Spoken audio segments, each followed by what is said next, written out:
There are lighthouses that stand as beacons of safety, guiding ships through treacherous waters with their steadfast light.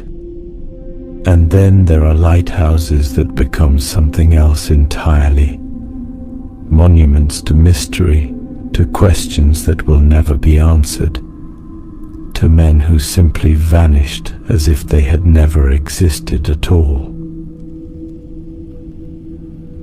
On a remote Scottish island, 20 miles from the nearest inhabited land, 3 experienced lighthouse keepers disappeared in December 1900.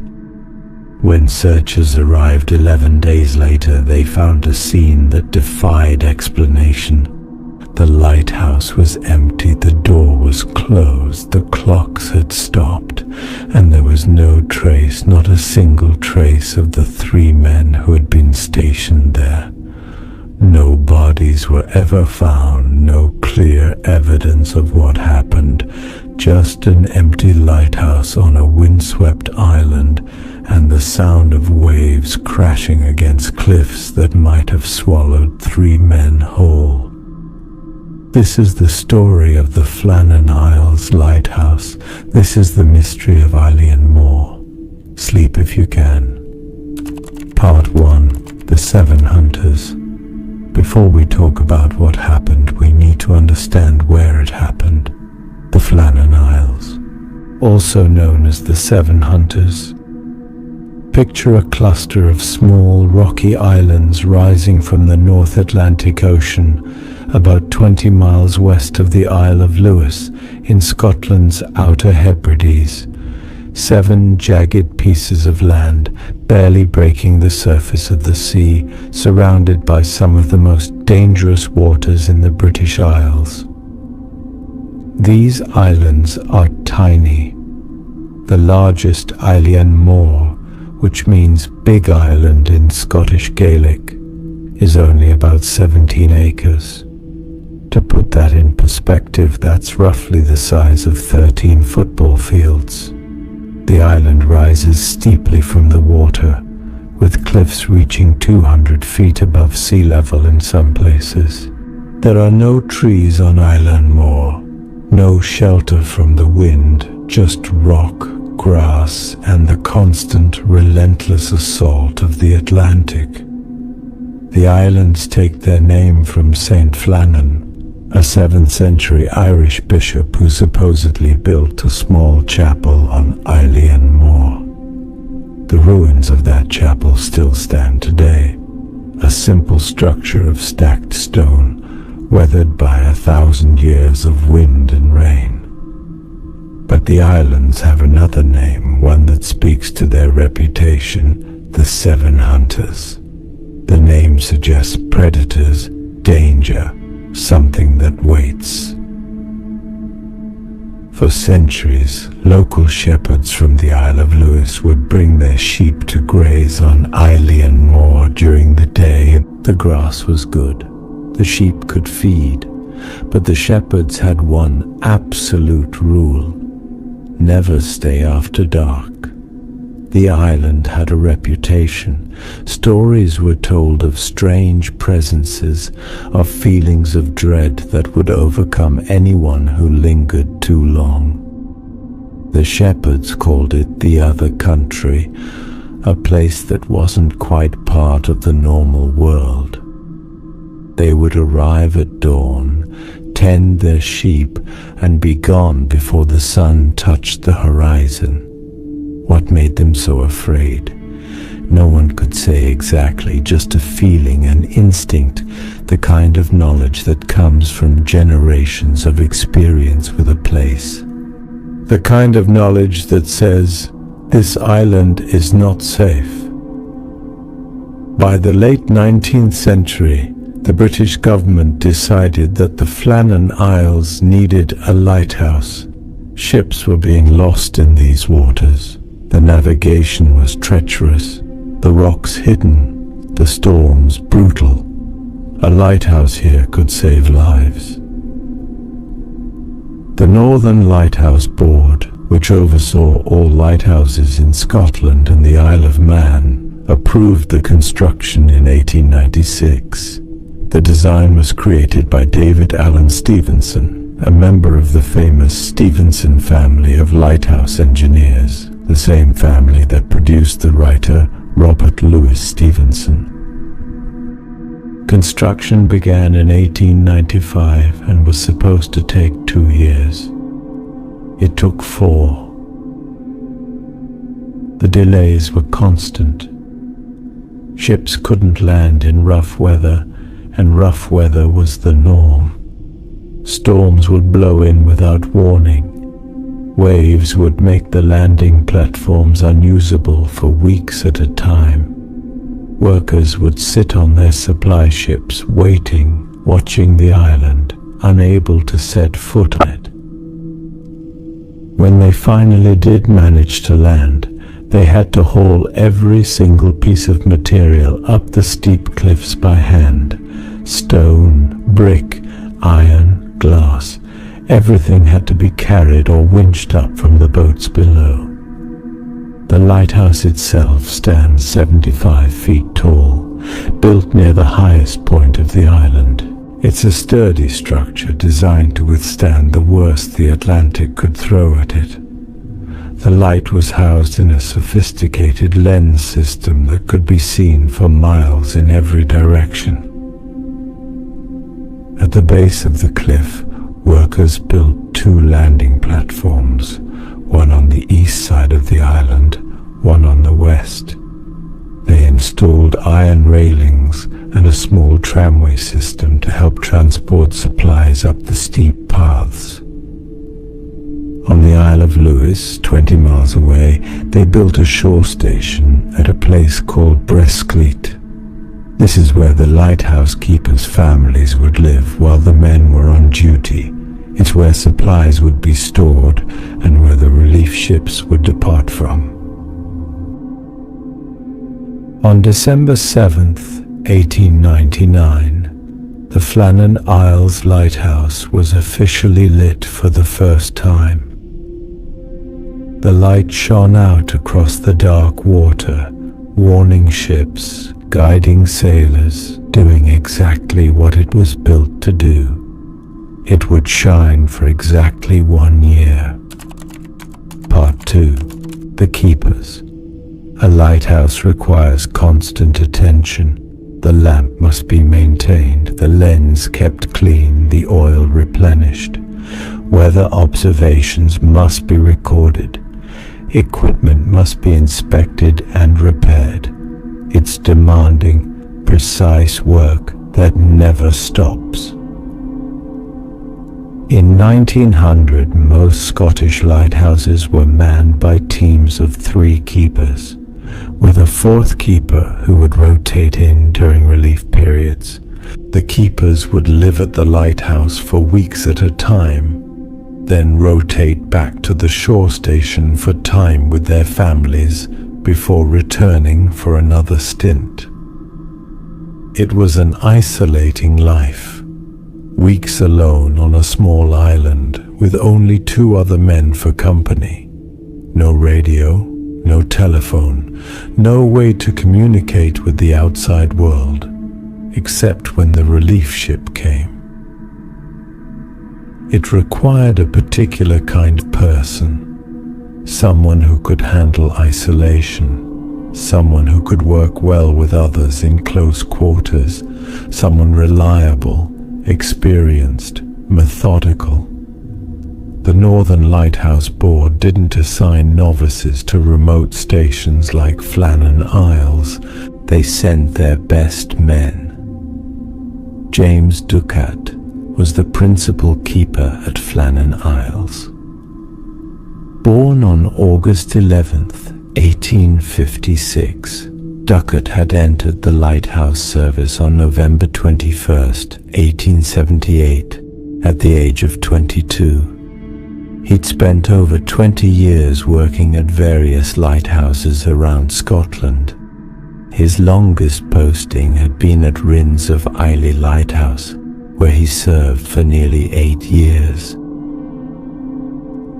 In April 1896, He'd been promoted from assistant keeper to principal, the highest rank a working lighthouse keeper could achieve. He was experienced, capable, and respected. The Northern Lighthouse Board trusted him completely. Robert Muirhead, the superintendent who would later investigate the disappearance, had personally recruited Duckett. He knew him well, considered him a friend. Duckett was married. He had 4 children: Louisa, 16 years old, Robert, 13, Annabella, 9, and Arthur, 6.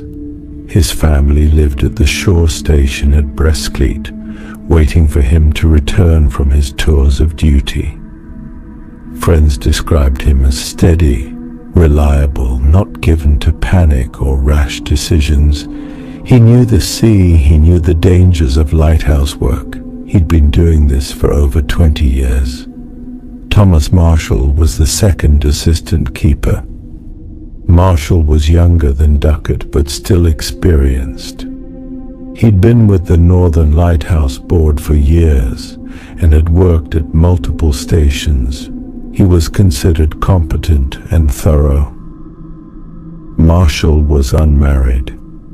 He had no wife or children, but he had family, a father, a brother, and a sister who cared about him and waited for his returns. He had one notable mark on his record. 5 years earlier, he'd been fined 5 shillings for losing equipment during a storm. 5 shillings doesn't sound like much, but for a lighthouse keeper's salary, it was significant. More than that, it was a professional embarrassment. Marshall remembered that fine. He would not make that mistake again. Donald MacArthur was the occasional keeper on duty at Flannan Isles in December 1900. He was filling in for William Ross, the regular first assistant keeper who was on sick leave. MacArthur was experienced but had a reputation. He was described by those who knew him as having a short temper. Some called him volatile. There were stories of him getting into fights, of a surly disposition. But he knew his job, and the Northern Lighthouse Board trusted him enough to send him to one of their most remote stations. MacArthur was married. He had 2 children, though their names have been lost to history. These were the 3 men stationed at Flannan Isles Lighthouse in December 1900, and there was one more keeper in the rotation, though he wasn't on the island when the disappearance occurred. Joseph Moore was the 3rd assistant keeper assigned to Flannan Isles. In December 1900, Moore was on shore duty at Brestcleat. He was scheduled to return to the island on the next relief voyage, which was planned for December 20th. Moore knew all 3 of the other keepers. He'd worked with them. He'd lived with them in that small lighthouse, sharing meals, sharing watches, sharing the isolation. He would be the one to discover what had happened, and it would haunt him for the rest of his life. Part 3. The last entries. The lighthouse keepers maintained a detailed log of everything that happened at the station: weather conditions, maintenance work, the lighting and extinguishing of the lamp, barometric pressure, wind speed, any notable events. The log from Flannan Isles Lighthouse for December 1900 has been preserved. We can read the final entries made by the keepers. They are mundane, routine, exactly what you'd expect from experienced men doing their jobs.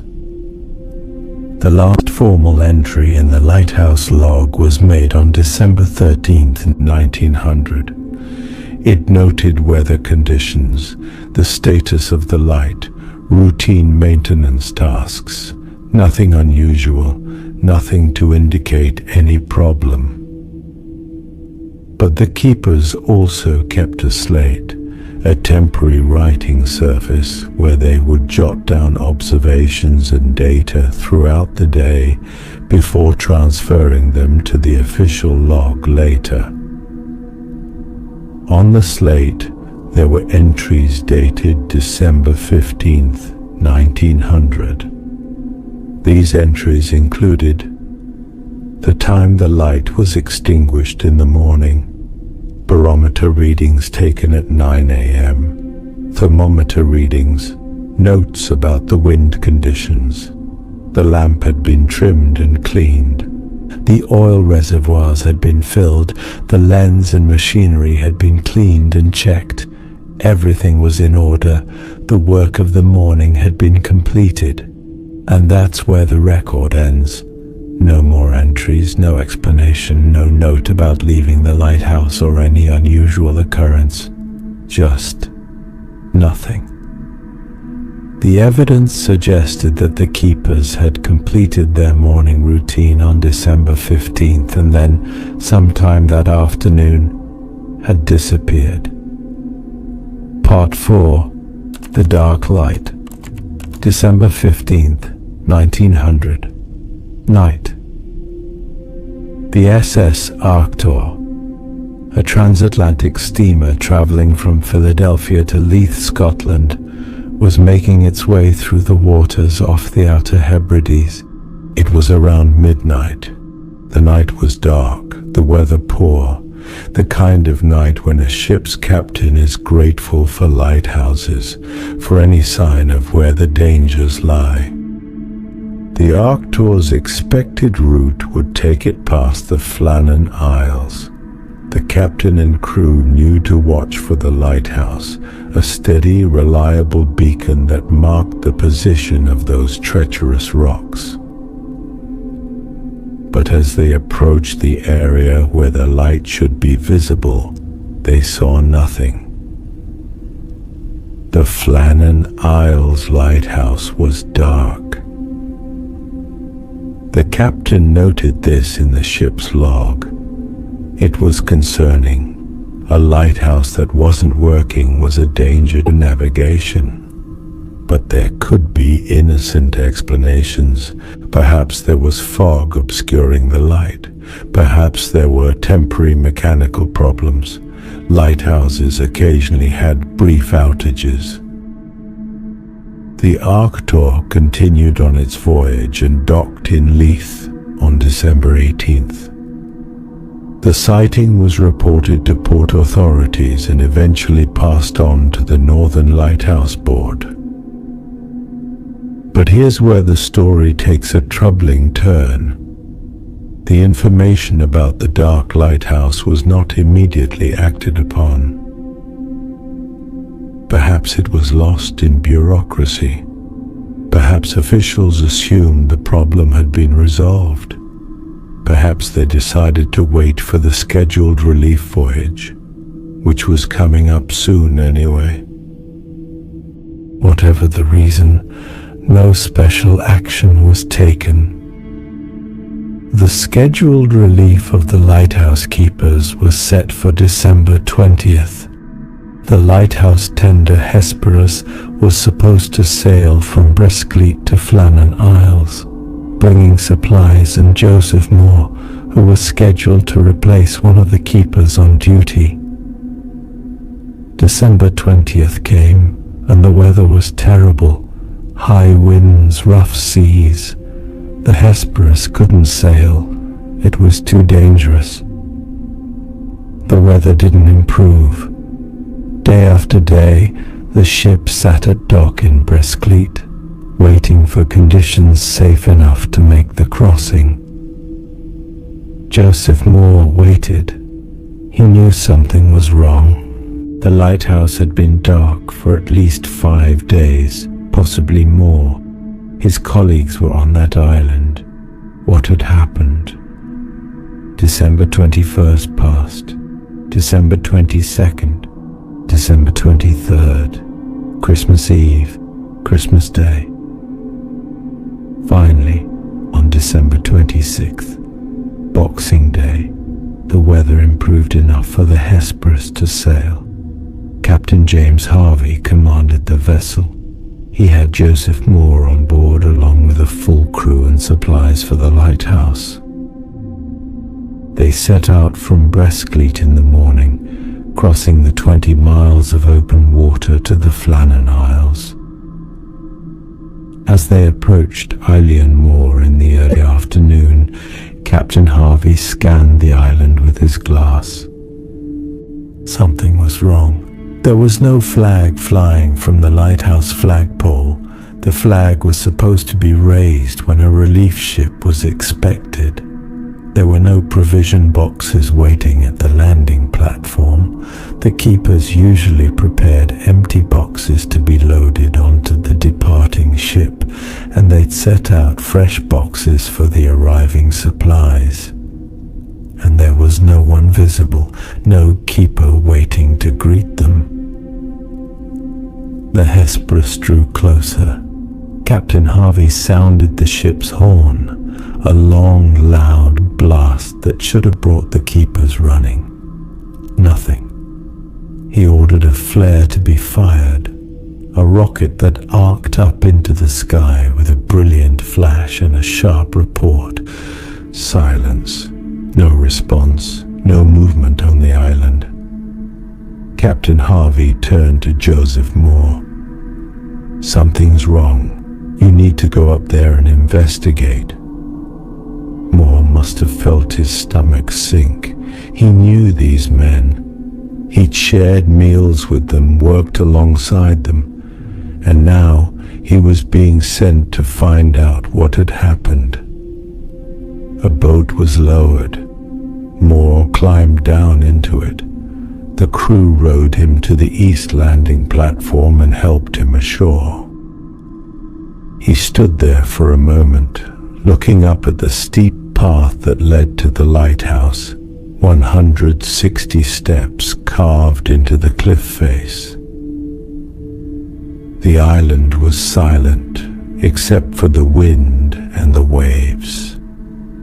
Joseph Mòr began to climb.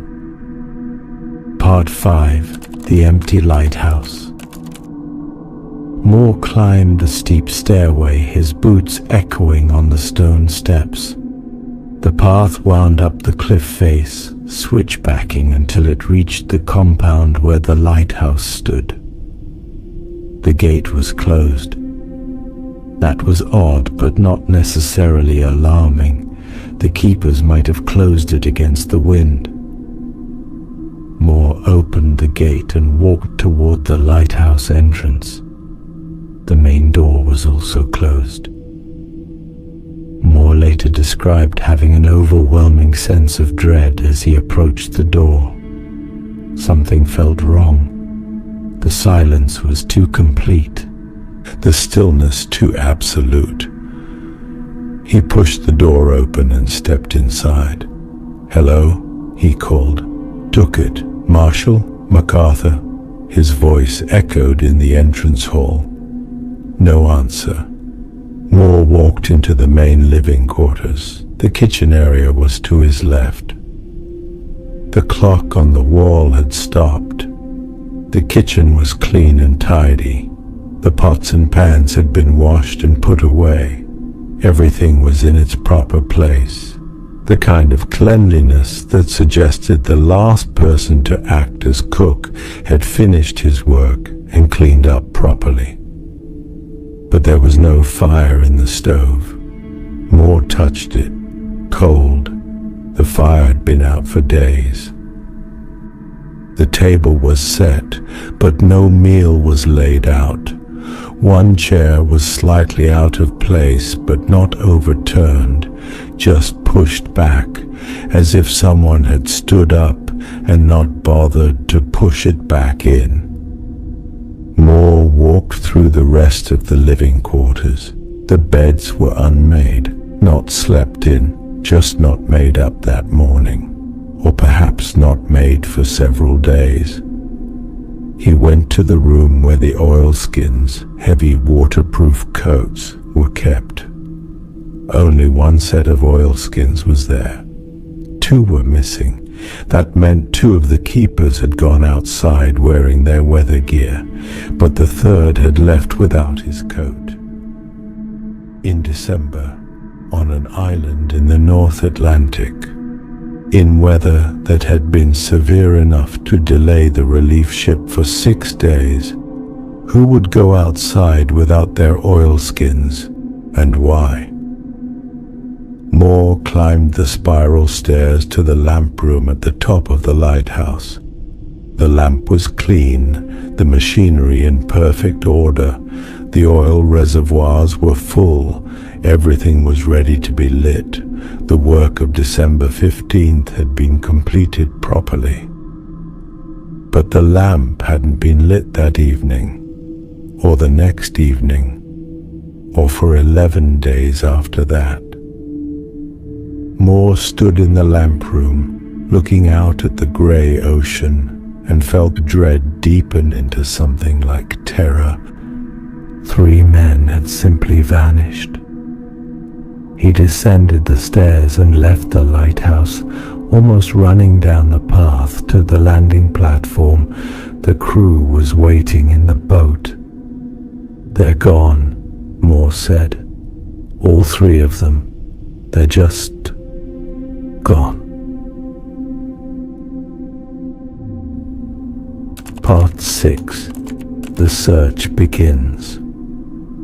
Captain Harvey listened to Mòr's report with growing concern.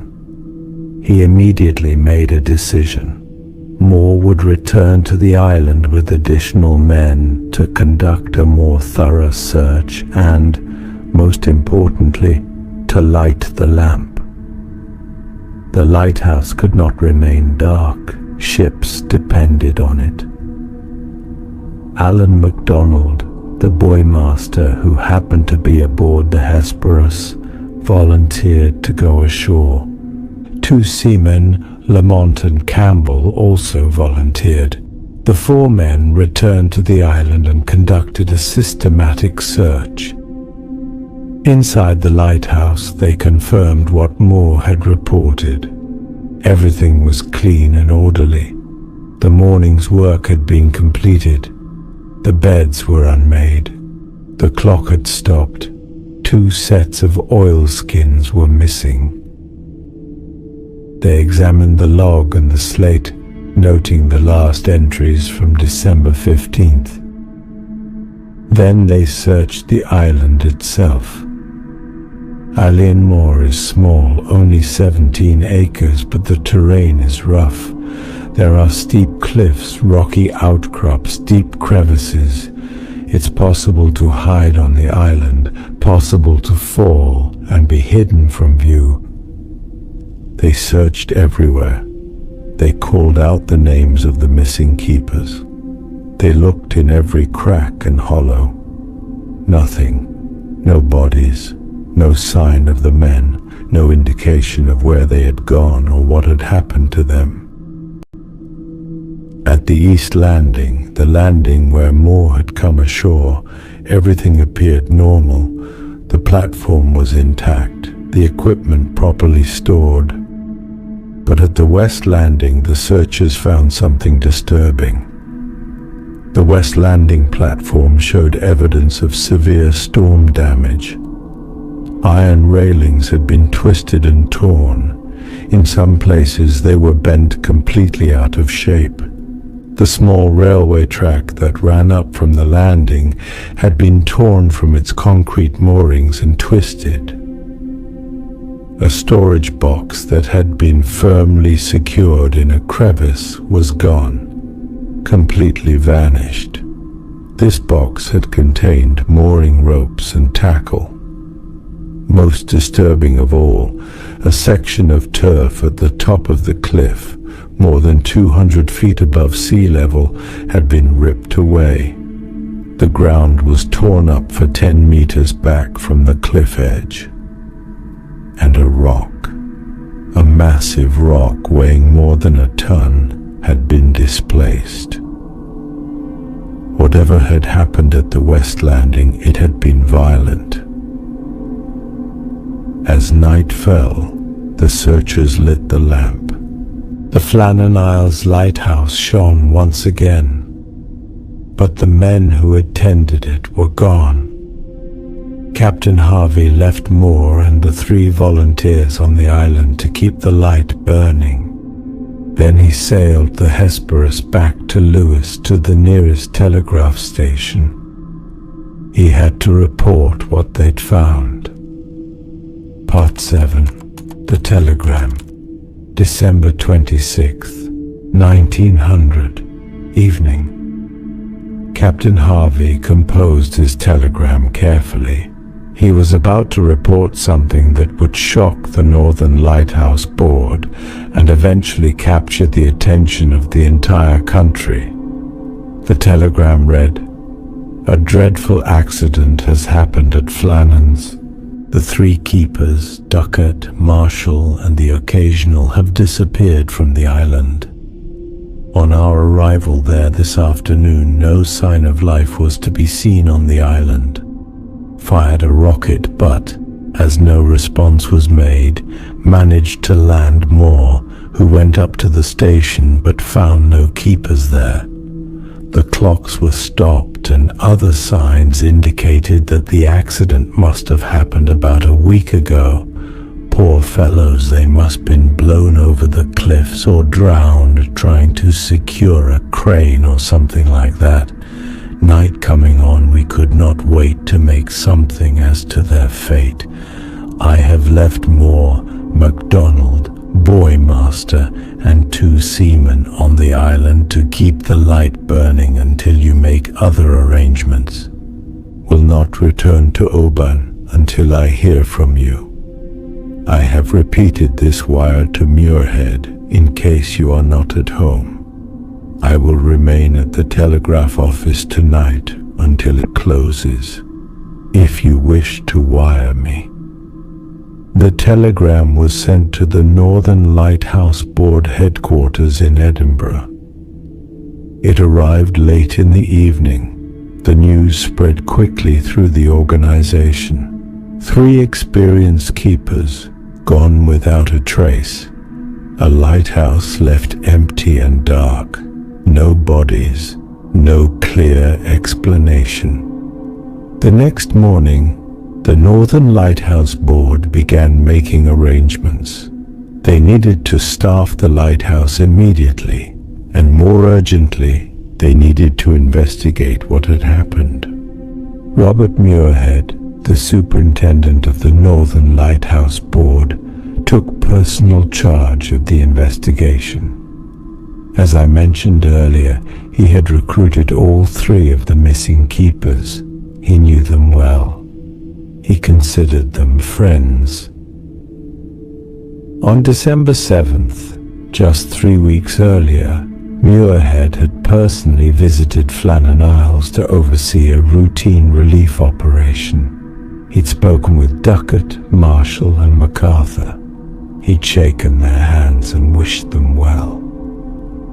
He wrote later, "I visited Flannan Islands when the relief was made so lately as the 7th of December, and have the melancholy recollection that I was the last person to shake hands with them and bid them adieu." Now he had to find out what had happened to them. Muirhead arranged for replacement keepers to be sent to the island immediately. John Milne, a principal keeper from Tiumpan Head Lighthouse, was dispatched to take temporary charge. Donald Jack, an assistant storekeeper, was also sent. They would join Joseph Mòr to keep the lighthouse operational while the investigation proceeded. On December 29th, Muirhead himself traveled to Flannan Isles to conduct his examination of the scene. Part 8. The Investigation. Robert Muirhead arrived at Eilean Mòr on the morning of December 29th, 1900.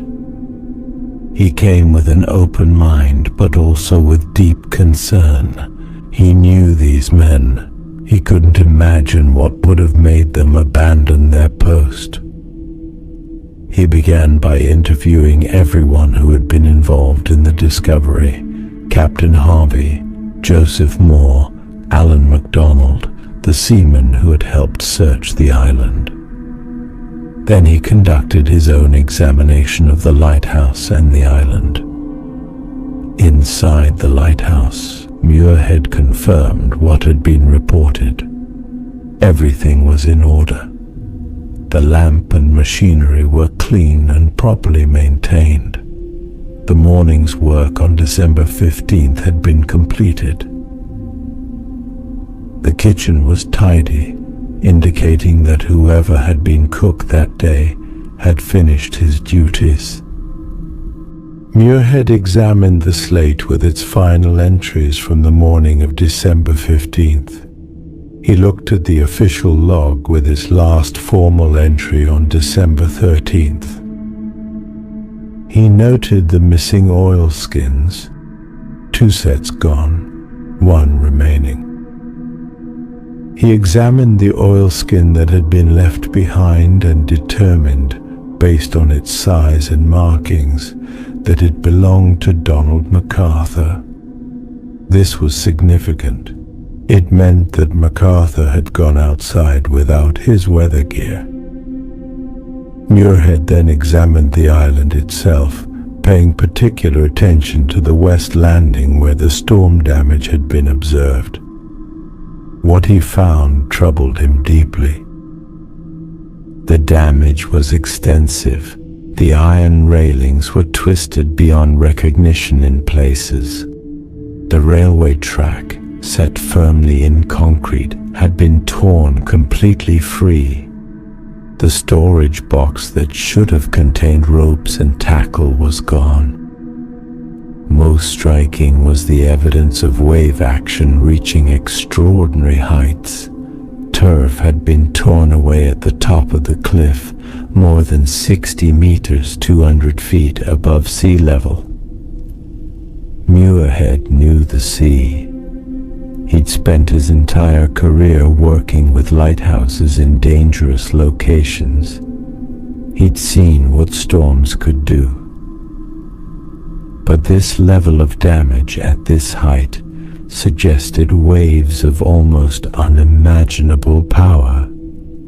He interviewed the men who had been on the island during the search. On December 29th, he walked the entire island with them, examining every location where the keepers might have been. They found nothing. No bodies in the water.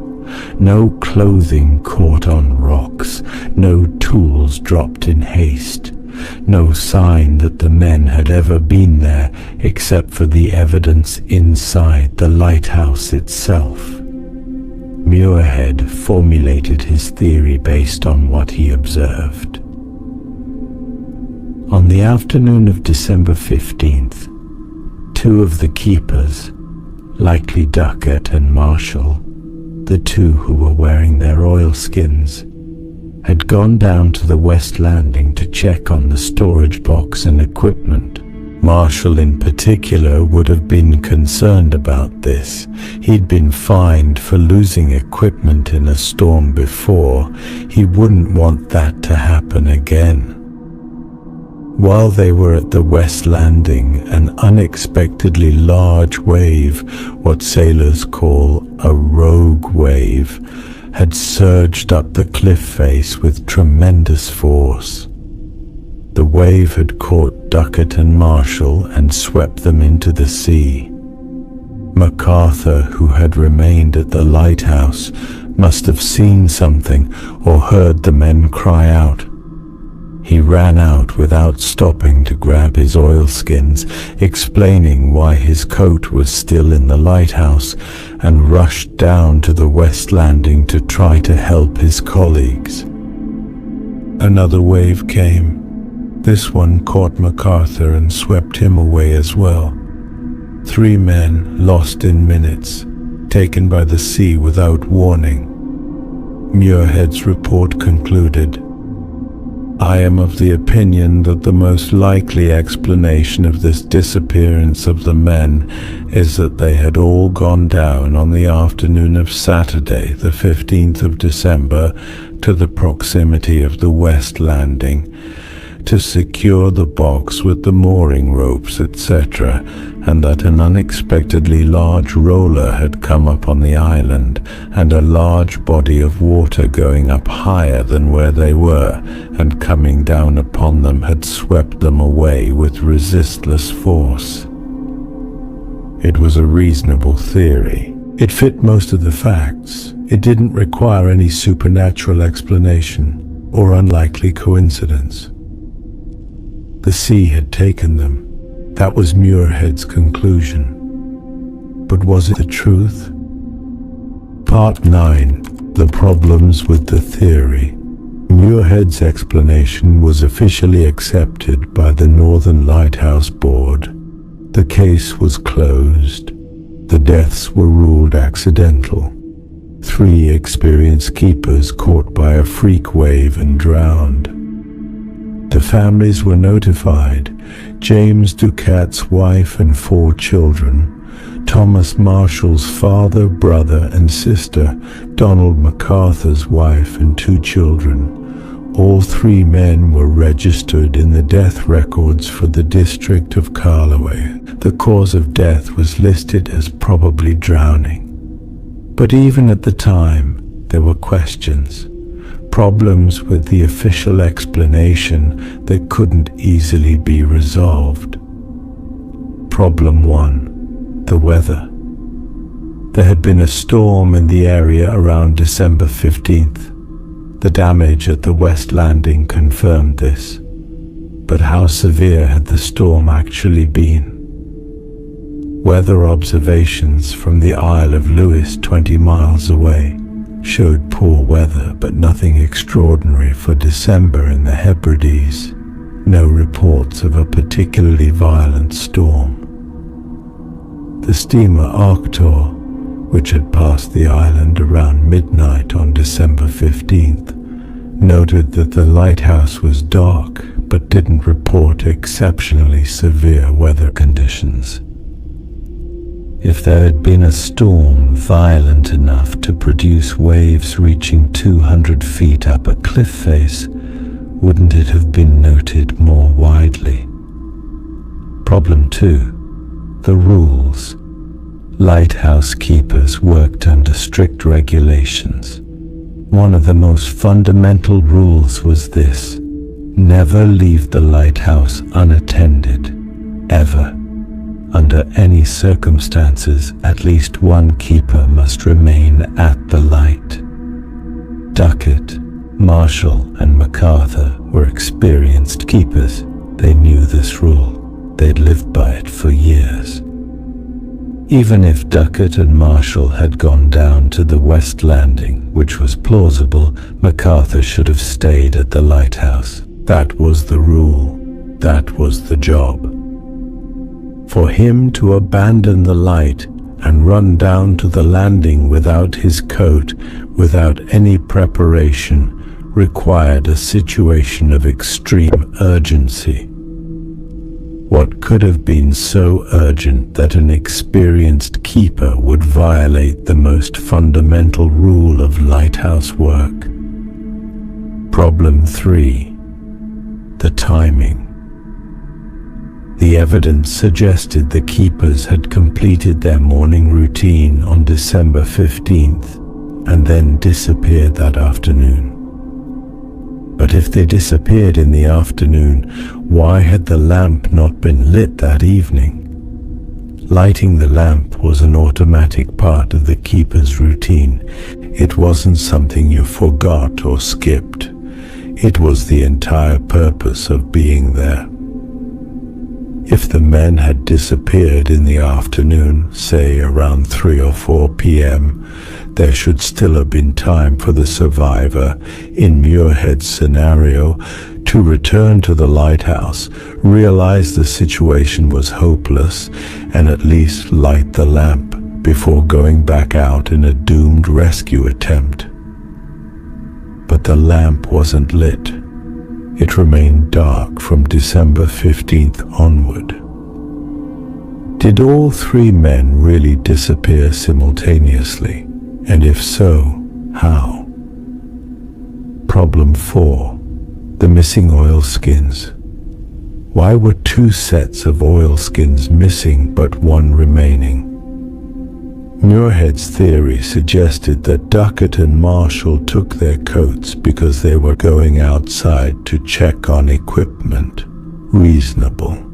And MacArthur left without his because he was rushing to help them. Also reasonable. But why would Ducat and Marshall have been wearing their oilskins inside the lighthouse in the first place?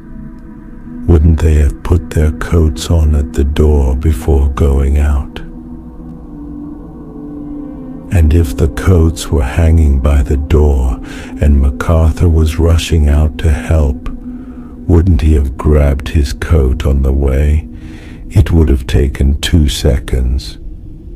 Unless he was in such a panic, such desperate haste, that he couldn't spare even those 2 seconds. What could create that level of panic in an experienced keeper? Problem 5. The West Landing. The West Landing showed severe damage, but the East Landing, where Mòr and the searchers had come ashore, was completely intact. No damage at all. If a storm had been violent enough to cause the destruction at the West Landing, wouldn't there be at least some evidence of rough weather at the East Landing? The island is small. The 2 landings are not that far apart. How could one side be devastated while the other side showed no damage? These questions didn't necessarily disprove Muirhead's theory, but they created doubt. They suggested that maybe, just maybe, something else had happened. Something the official investigation hadn't considered. And Part 10. The Logbook Legend. In the years following the disappearance, a story began to circulate. It spread through newspapers, was repeated in books and articles, and eventually became part of the mythology surrounding the Flannan Isles. The story claimed that the Lighthouse logbook contained disturbing entries from the days before the keepers vanished. According to this legend, Thomas Marshall had written detailed descriptions of a storm unlike anything he'd experienced in 20 years of lighthouse work. The supposed entries described December 12th, a severe storm, wind and waves beyond anything Marshall had seen before. James Ducat, normally calm and steady, was unusually quiet. December 13th, the storm continued. Donald MacArthur, the tough, brawling keeper who feared nothing, had been seen crying. The men were deeply disturbed by the storm. December 14th, all 3 keepers had prayed together, which was unusual for them. The storm raged on. December 15th, a final entry stating, "Storm ended, sea calm, God is over all." These logbook entries, if they were real, would have been extremely significant. They would suggest that something profoundly unusual had occurred. A storm so severe it reduced a hardened keeper to tears, men driven to prayer by what they witnessed. And then the storm suddenly ending, followed immediately by the men's disappearance. It painted a picture of something supernatural, something beyond normal experience. The problem is, these logbook entries never existed. They were fabrications, likely created by a writer named Ernest Flannan, decades after the incident. Flannan claimed to have had access to the original logbook, but no such logbook has ever been produced. The Northern Lighthouse Board's official records contain no such entries. The actual logbook, as examined by Muirhead and preserved in the archives, shows only routine entries ending on December 13th, with notations on the slate for the morning of December 15th. No descriptions of unusual storms, no mentions of praying or crying or disturbed behavior. The mysterious logbook is a legend, nothing more. But the legend is revealing in its own way. It shows what people wanted to believe. It shows that even from the beginning there was a sense that the official explanation, men swept away by a wave, didn't quite satisfy. People wanted there to be more to the story. They wanted mystery, supernatural elements, a reason for three men to simply vanish. And in the absence of clear answers, the imagination supplied what the evidence did not. Part 11. Other theories. Over the decades, numerous alternative theories have been proposed to explain the disappearance of the Flannan Isles keepers. Let's examine them. Theory 1. Murder. Some have suggested that one of the keepers murdered the other two, then either killed himself and his body was swept away, or fled the island somehow. Donald MacArthur had a reputation for a volatile temper. Could he have snapped? Could there have been an argument that escalated into violence? Evidence against this. There was no sign of struggle inside the lighthouse. No blood, no damage to furniture or belongings, no bodies were found on the island. How would the killer have disposed of two bodies and then himself? How would he have left the island? There was no boat missing. All three men were experienced and physically capable. One man killing two others without signs of struggle seems unlikely. This theory requires too many unexplained elements. It's possible but not probable. Theory 2. Accident while rescuing equipment, similar to Muirhead's official theory, but with a different sequence of events. This theory suggests that perhaps a rope or piece of equipment had blown into the water near the west landing. The keepers went down to retrieve it, a reasonable action since equipment was expensive and they could be disciplined for losing it. While trying to recover the item, one keeper was pulled into the water. The other two tried to rescue him and were also swept away. Evidence supporting this would explain why multiple keepers were at the landing, would explain the urgency, consistent with the missing oilskins. Evidence against this still doesn't explain why all three would go, leaving the lighthouse unattended. Doesn't explain the unlocked door and unlit lamp. Why would MacArthur leave without his oilskins? Theory 3. Abduction. A few theories propose that the keepers were abducted, either by foreign agents, pirates, or even more outlandish suggestions involving aliens or supernatural beings. Evidence against this. No evidence of any other people or vessels near the island. Nothing was taken from the lighthouse except the men themselves. The door was closed but not locked from outside. Why would anyone abduct three lighthouse keepers?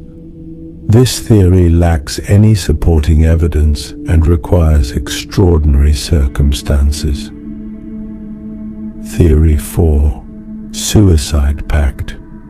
could the three men have made a decision to end their lives together? Evidence against this. No evidence of depression or suicidal thoughts in any of the men. All three had families they loved and responsibilities they took seriously.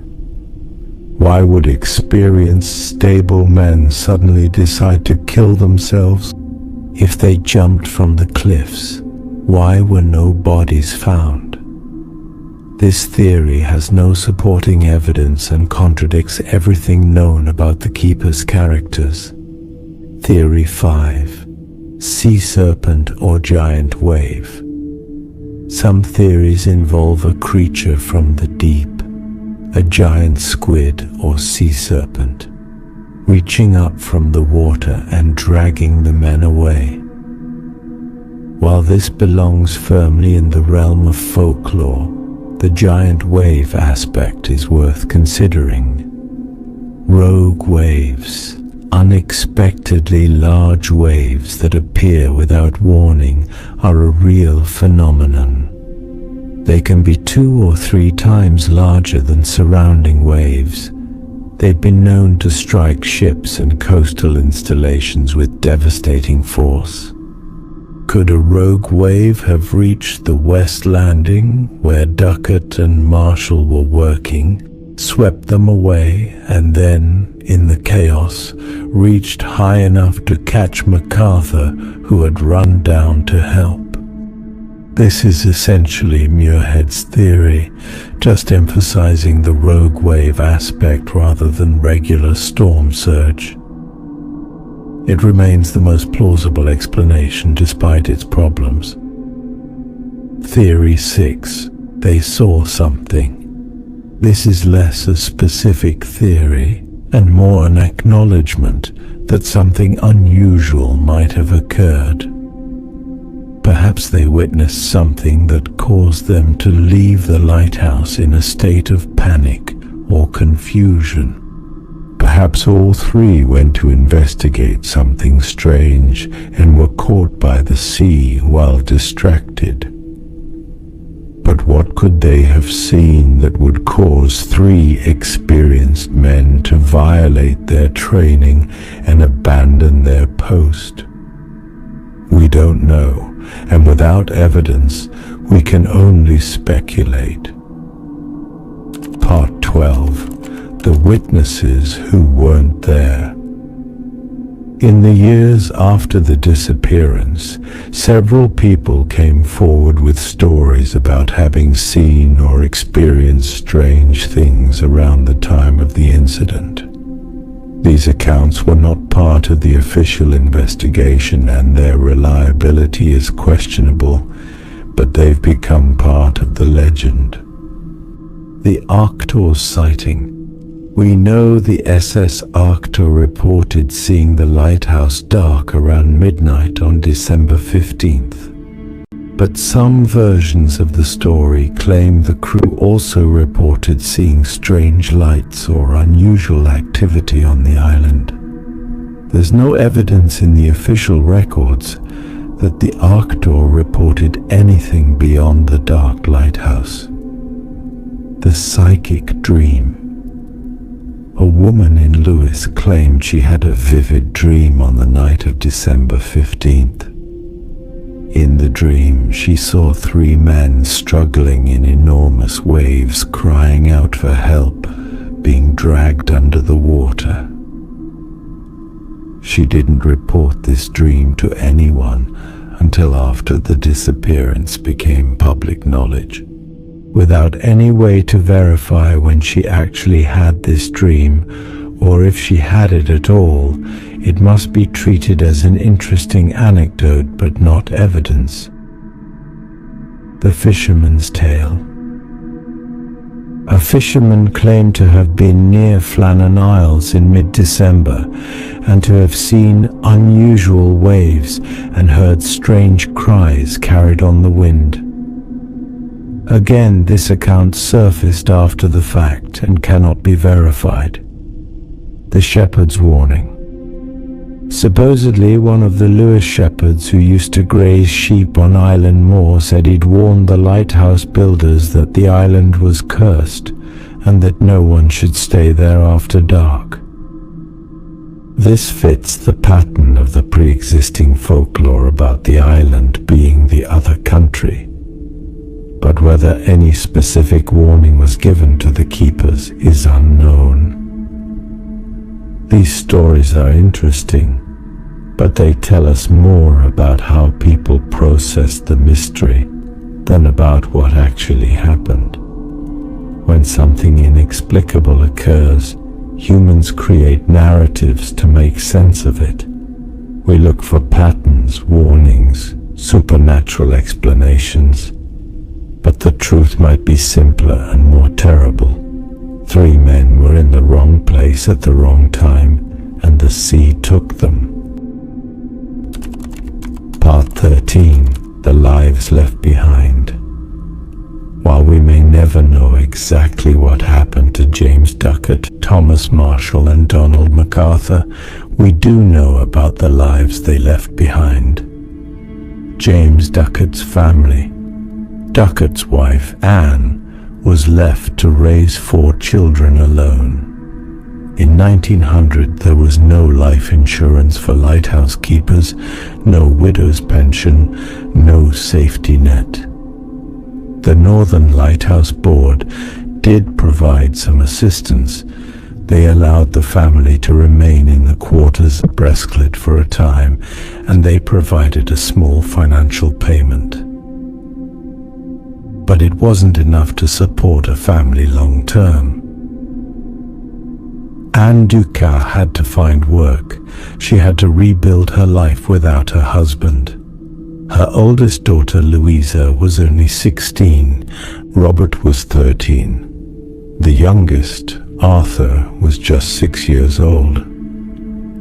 They would grow up without their father, with only the mystery of his disappearance and the certain knowledge that his body would never be recovered, never given a proper burial. Anne lived for many more years, but she never remarried. She died in 1933, 33 years after her husband vanished. Thomas Marshall's family. Marshall had been unmarried, but he had a father, a brother, and a sister who cared deeply about him. His father, Alexander Marshall, was devastated by the loss. He had been proud of his son's career with the Northern Lighthouse Board. Marshall's brother wrote letters to the board asking for any additional information, any detail that might help them understand what happened. There was nothing to tell them, just the same explanation, probably swept away by a wave. Donald MacArthur's family. MacArthur's wife, Margaret, was left with 2 young children whose names have been lost to history. She had known her husband had a difficult temperament. She had known that lighthouse work was dangerous. But she never expected him to simply vanish, leaving her with no body to bury, no certainty about what had happened. Like the other families, she received a small payment from the Northern Lighthouse Board. Like the others, it wasn't enough to change her financial situation substantially. She had to raise her children alone, with the weight of an unsolved mystery hanging over their family story forever. Joseph Mòr's burden. And then there was Joseph Mòr, the keeper who survived only because he'd been on shore duty when the disappearance occurred. Mòr had been scheduled to return to the island on December 20th. If the weather hadn't delayed the relief voyage, he might have been on Eilean Mòr when whatever happened occurred. He might have died with the others. Or his presence might have changed the outcome somehow. 4 keepers instead of 3, a different sequence of decisions. But the weather had been bad, and the voyage was delayed, and Mòr was safe on Lewis while his colleagues vanished. He was the one who discovered the empty lighthouse. He was the one who searched the silent rooms and found the stopped clock and the missing oilskins. He was the one who had to stand in that lamp room and realize that his friends were gone. Mòr continued to work for the Northern Lighthouse Board after the incident. He served at various stations for many more years, but he never forgot what he'd found on Eilean Mòr. In interviews later in life, he spoke about the overwhelming sense of dread he'd felt approaching the lighthouse that day, the wrongness of the silence, the certainty, even before he opened the door, that something terrible had happened. He said he sometimes had nightmares about it, dreams where he climbed those steps again, opened that door again, called out their names into the empty rooms. He carried the weight of being the one who survived, the one who knew them, the one who found the mystery but could never solve it. When Joseph Mòr died in 1947, 47 years after the disappearance, he took his memories of that day with him. Part 14.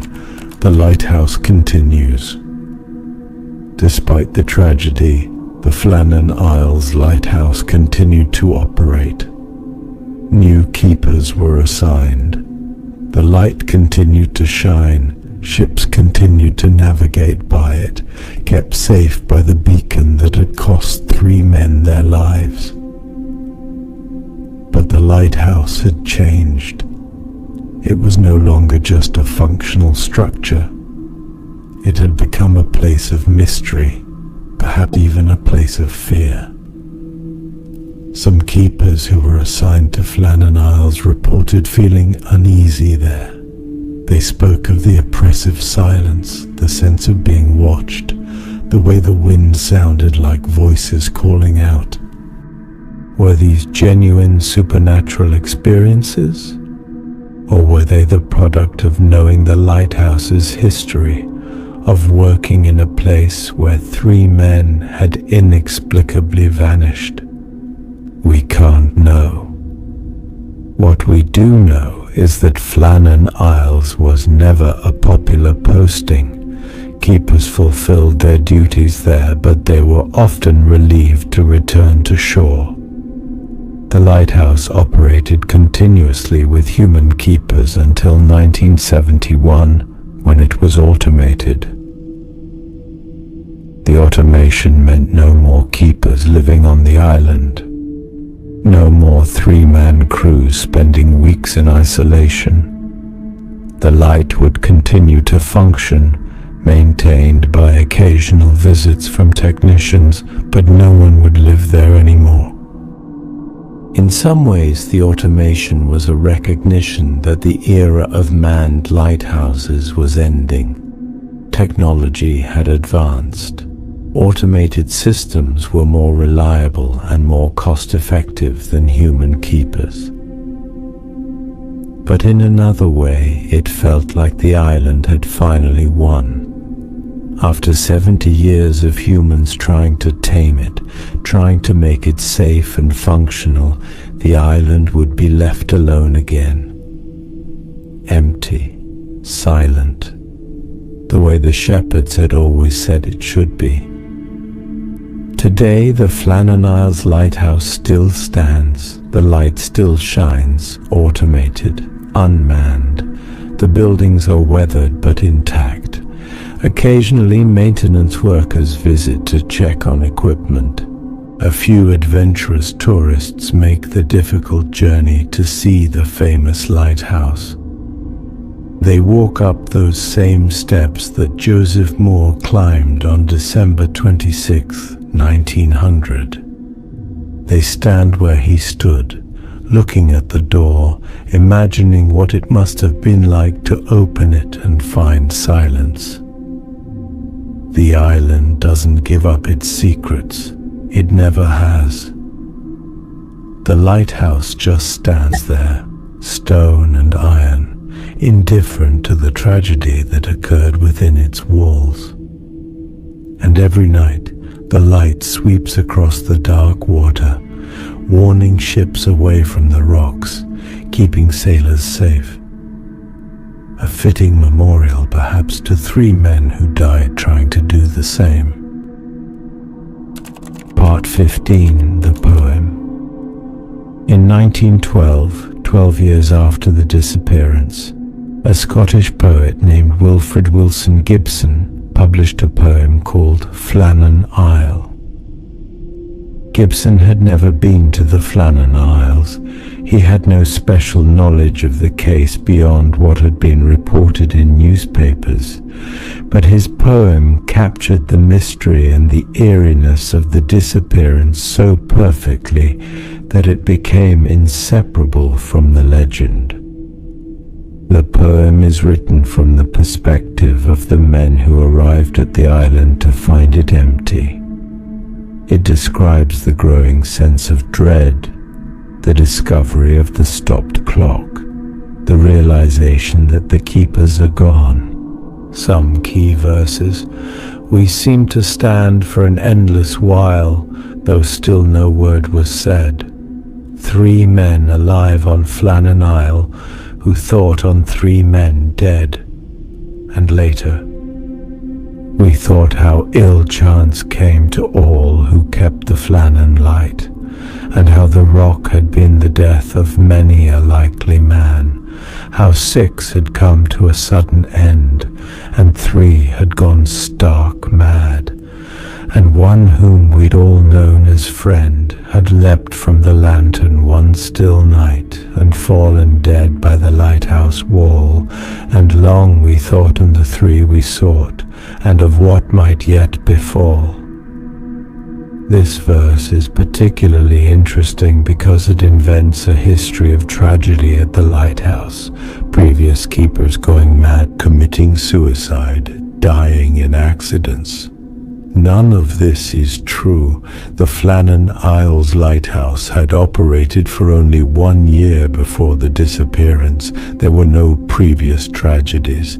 Gibson created this dark history to enhance the Gothic atmosphere of his poem.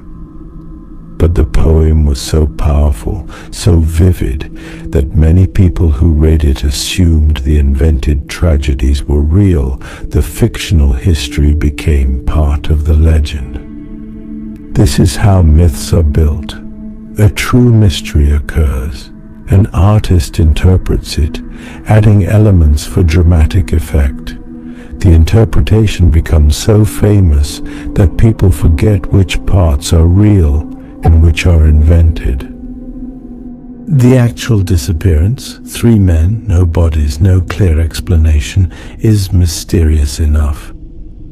But Gibson's poem made it something more, a Gothic horror story, a tale of madness and doom, and an island cursed by dark forces. The poem ends with the searchers leaving the island, unable to solve the mystery. "We only looked in a moment more.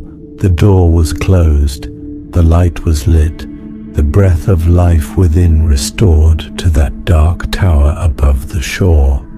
And all was as had been, except that while we left the isle we thought that we had come to know the reason why those 3 had died. But whether man or God or both had stricken them, we could not tell, and God alone knows why they came to such a dreadful end at last. God alone knows why." That line captures the essence of the mystery.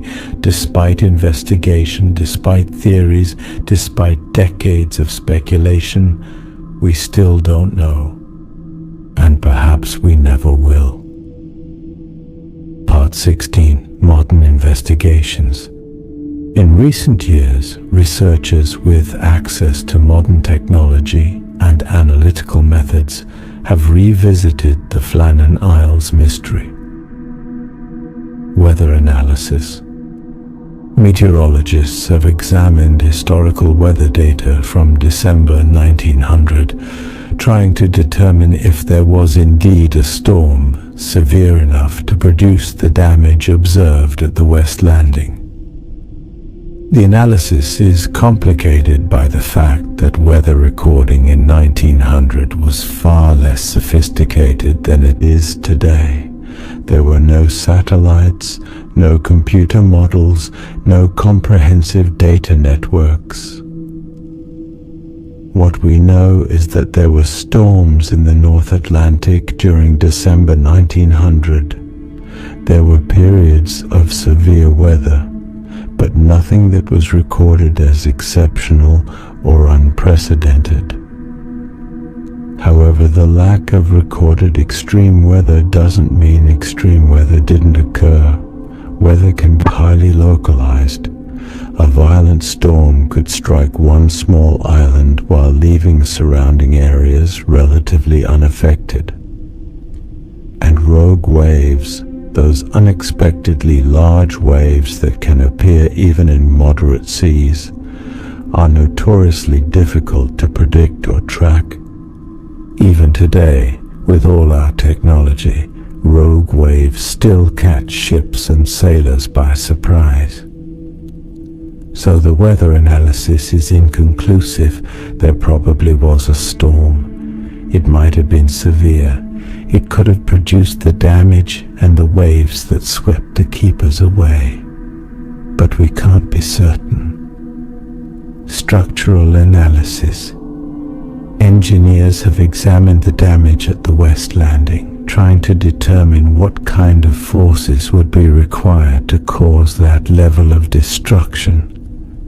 The twisted iron railings, the torn-up railway track, the displaced rock, all of these suggest enormous pressure, the kind of force that would come from thousands of tons of water striking the cliff face.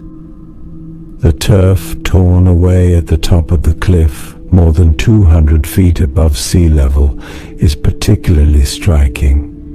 For water to reach that height would require either an extremely large wave striking directly, or water funneling up through the cliff structure, finding channels and crevices that directed the flow upward with increased force.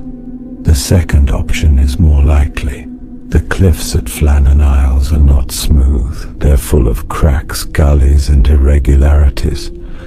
Water driven into these formations can act like a hydraulic ram, shooting upward with tremendous pressure. So the structural damage, while impressive, doesn't require supernatural forces, just water, pressure, and unfortunate geology. Psychological analysis. Some researchers have examined the psychological aspects of the mystery. What would cause three experienced men to make the decisions they apparently made? One theory focuses on the concept of collective panic, a phenomenon where a group of people faced with a perceived threat make irrational decisions together. If Duckett and Marshall were at the West Landing and were caught by a wave, MacArthur might have witnessed this from the lighthouse. The sight of his colleagues being swept away might have caused such intense panic that he ran out without thinking, without grabbing his coat, without following any of his training. This could explain the violation of the never leave the lighthouse unattended rule. In a state of extreme panic, training goes out the window, instinct takes over. But this still requires us to believe that two men would have gone to the West Landing in the first place, leaving only one at the lighthouse. That's the weak point in every theory. Part 17. what we know for certain. Let's strip away the speculation, the theories, the mythology. Let's look only at what we can confirm. Facts. James Duckett, Thomas Marshall, and Donald MacArthur were the three keepers on duty at Flannan Isles Lighthouse in December 1900. The last confirmed observations at the lighthouse were made on the morning of December 15, 1900, as evidenced by entries on the slate. The SS Arctur passed the island around midnight on December 15th, 16, and noted that the lighthouse was dark. The relief voyage, scheduled for December 20th, was delayed by weather until December 26th. Joseph Moore and the crew of the Hesperus found the lighthouse empty on December 26th. The door was closed. The clock had stopped. 2 sets of oilskins were missing. The lamp was unlit but prepared for lighting. A search of the island found no trace of the 3 men. No bodies, no clothing, no evidence of where they had gone. The west landing showed evidence of severe storm damage. Iron railings were twisted, the railway was torn up, and turf had been displaced at a significant height above sea level. The east landing showed no damage.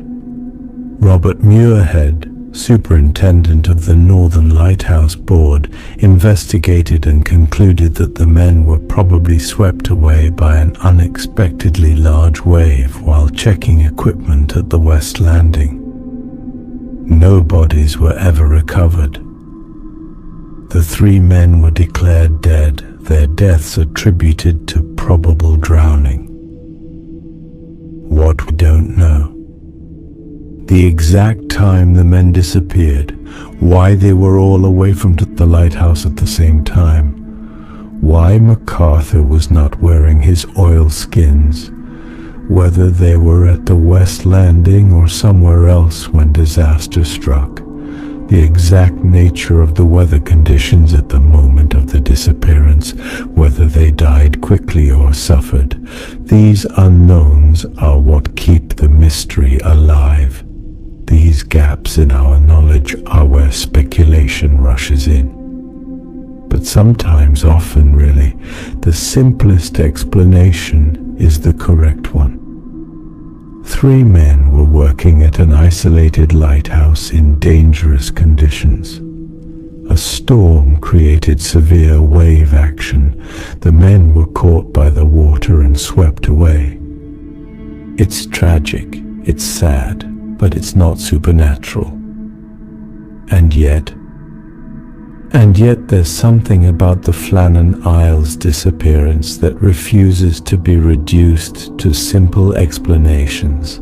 Something about the stopped clock, the closed door, the missing oilskins. Something about the island itself, with its centuries of folklore, its reputation for being the other country. Something about the completeness of the disappearance. 3 men gone without a trace, as if they'd never been there at all. Maybe it's just the human need for mystery, the desire to believe that not everything can be explained, that the world still holds secrets. Or maybe it's something more. Part 18. The Island's Voice. If we could stand on Eilean Mòr today, what would we hear? The wind, always the wind. It never stops on these islands. It howls around the lighthouse, whistles through the iron railings, pushes against you with physical force. The waves, crashing against the cliffs below, sending spray high into the air, the constant rhythm of water on stone, patient and relentless, wearing away the island grain by grain, year by year, century by century. And if we listened very carefully, on certain days when the wind and waves aligned in just the right way, we might hear something else. Some people claim to hear voices in the wind, calls for help, names being shouted. But that's just pareidolia, the human tendency to find patterns in random noise, to hear voices in the wind and see faces in the clouds, isn't it? The thing about isolated places is that they affect the mind. Prolonged isolation can create hallucinations. Stress can distort perception. The knowledge of tragedy can color experience. Lighthouse keepers who served at Flannan Isles after 1900 sometimes reported strange experiences. Footsteps when they were alone, shadows moving in peripheral vision, the sense of being watched. Were these genuine phenomena, or were they the psychological effects of living in a place where something terrible and unexplained had occurred? We can't know. The human mind is not a reliable instrument. Memory distorts, fear amplifies, imagination fills in gaps. But the reports persist, and they're worth noting, even if we ultimately dismiss them as psychological rather than supernatural. Because whether the island is genuinely haunted or simply creates the perception of being haunted, the effect is the same. People are disturbed by it. The shepherds who refused to stay after dark were responding to something. Whether that something was a real presence or an accumulated cultural fear passed down through generations doesn't really matter. The island affects people. That much is undeniable. And 3 men who went to that island in December 1900 never came back. Part 19. Unanswered questions. After all this examination, after considering every theory and every piece of evidence, we're left with questions. Not the big question. We think we know the answer to what happened. They were swept away by the sea. That's the most probable explanation. But the smaller questions, the details that don't quite fit, remain troubling. Why were all 3 keepers away from the lighthouse simultaneously? Even if we accept that Duckett and Marshall went to the West Landing, why did MacArthur go with them or follow them? One keeper should have stayed at the light. That was the rule, the absolute fundamental principle of lighthouse work. What could have compelled them to violate this rule? Why did MacArthur leave without his oilskins? If he was rushing to help his colleagues, we can understand the urgency. But grabbing a coat takes 2 seconds. In December weather on a North Atlantic island, going outside without proper protection is immediately dangerous. Was he so panicked that he couldn't spare 2 seconds? Or did something else happen? What was the sequence of events? Did Duckett and Marshall go down to the West Landing in the afternoon, and MacArthur followed after something went wrong? Or did all 3 go down together for some reason? If MacArthur witnessed the others being swept away, why did he go down to the water? There would have been nothing he could do. An experienced keeper would know this.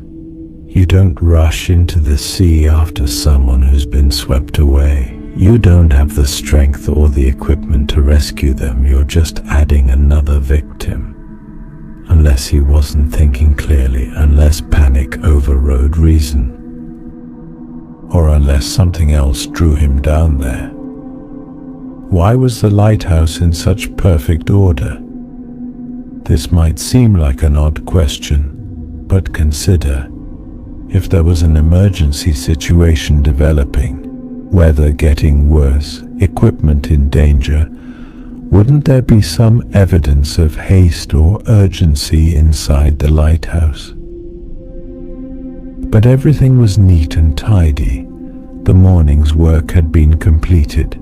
The kitchen was clean. It suggests a normal day, routine work, no sense that anything was wrong. And then, suddenly, 3 men were gone. What changed between the orderly morning and the disaster of the afternoon? Where are the bodies? The ocean is vast and bodies can drift far or sink in deep water. It's entirely plausible that 3 bodies were never recovered.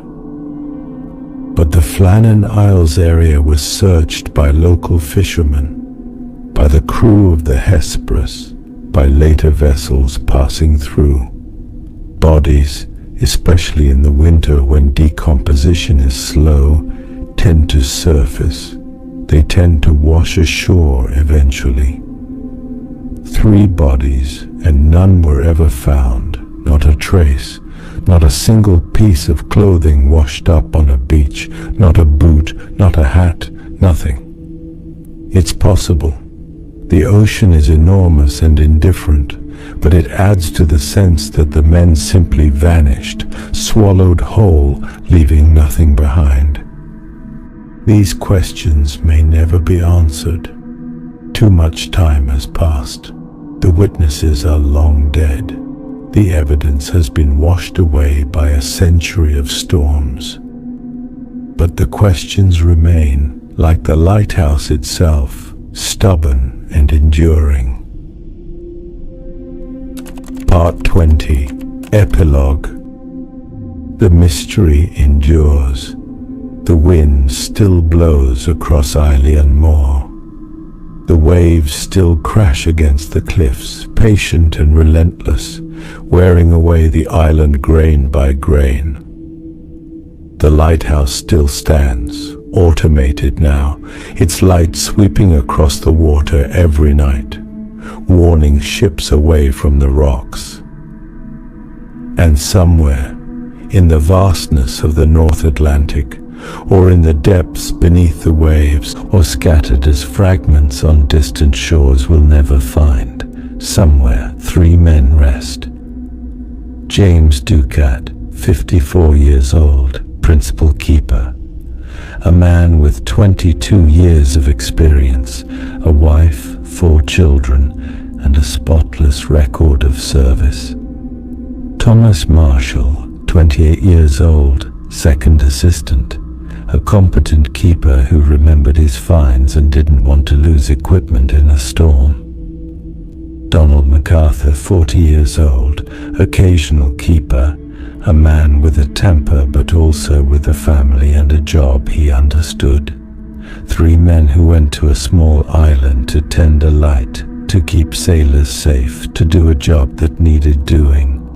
3 men who, on a December afternoon in 1900, disappeared so completely that no one has ever been able to say with absolute certainty what happened to them. The official explanation, swept away by a wave, is probably correct. It fits most of the facts. It doesn't require supernatural intervention or elaborate conspiracy. Sometimes the sea simply takes people. It's been doing so since humans first ventured onto the water. It will continue to do so as long as humans and the ocean share this planet. But the details trouble us. The missing oilskins, the stopped clock, the closed door, the fact that all 3 were somehow absent from the lighthouse at the same time. These details create doubt, and doubt creates space for mystery. Perhaps that's why the Flannan Isles disappearance has endured in public imagination for over a century. It's not just about 3 men dying. Sadly, many people die at sea, and most of those deaths are forgotten within a generation. It's about the incompleteness of the story, the gaps that we can never fill, the questions that we can never answer. We want stories to have endings, we want mysteries to be solved, we want to understand. But sometimes we have to accept that understanding is impossible.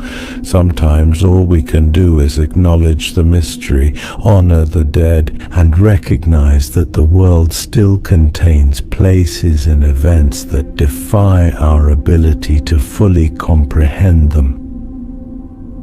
The shepherds who called the island the other country understood something important.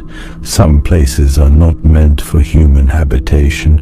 Some places resist our attempts to tame them, to make them safe and predictable and known. Eilean Mòr is one such place. For a brief time, humans tried to claim it. They built a lighthouse, assigned keepers, turned it into a functional tool of navigation and safety. The island allowed this for 1 year, and then in a single afternoon it reminded everyone that it had never truly been tamed, that some places cannot be made safe, that the ocean and the wind and the stone remember things we've forgotten. 3 men learned this lesson. They paid for it with their lives, and their disappearance stands as a reminder over a century later that mystery is not just the absence of knowledge. Sometimes mystery is a fundamental property of the world itself. Some questions don't have answers. Some doors once closed can never be opened. Some men once lost can never be found.